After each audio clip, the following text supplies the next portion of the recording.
Hi friends, అందరికీ నమస్కారం. Welcome to my channel. Friends, ఇప్పుడే అందిన వార్త. ఈపీఎఫ్ఓ ఖాతాదారులకు భారీ గుడ్ న్యూస్. అధిక పెన్షన్ జనవరి నుంచి అమలు. దీనికి సంబంధించిన కంప్లీట్ డీటెయిల్స్ అయితే వీడియోలో చెప్పడం జరిగింది. వీడియోని ఎక్కడ స్కిప్ చేయకుండా కంప్లీట్గా చూడండి.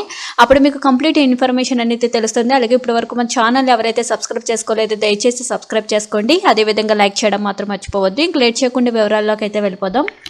ఈపీఎఫ్ అధిక పెన్షన్ దరఖాస్తుల పరిష్కారం. పెన్షన్ చెల్లింపుల ప్రక్రియపై 3 వారాలుగా కొనసాగుతున్న సందిగ్ధం తొలగిపోయింది.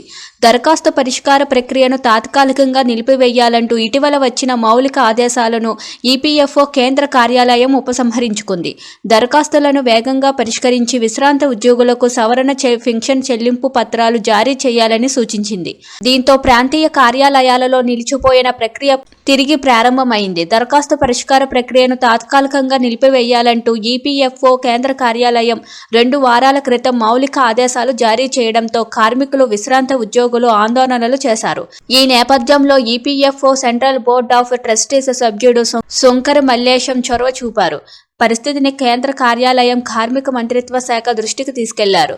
దీంతో ఈపీఎఫ్ఓలో కార్యాలయం అధిక పెన్షన్ కార్యకలాపాలు కొనసాగించాలని ఆదేశాలు జారీ చేసిందని ఆయన ఈనాడులోని వివరించారు.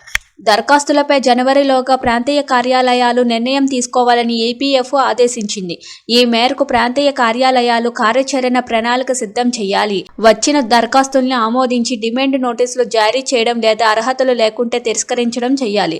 పదవి విరమణ చేసిన చాలా మంది ఉద్యోగులు డిమాండ్ నోటీసులకు అనుగుణంగా ఈపీఎస్ బకాయిలు చెల్లించారు. దరఖాస్తుల పరిష్కారంలో విశ్రాంత ఉద్యోగులకు ప్రాధాన్యం ఇచ్చి బకాయి చెల్లించిన వారికి సవరణ పీపీఓలు వెంటనే మంజూరు చేయాలి. ఈపీఎఫ్ఓలో ఇచ్చిన నోటీసులకు 3 నెలలుగా చెల్లింపులు చేయలేకపోయిన వారి విషయంలో సంబంధిత ఆర్పీఎఫ్సీలు నిర్ణయం తీసుకోవాలని కేంద్ర కార్యాలయాలు ఆదేశించింది.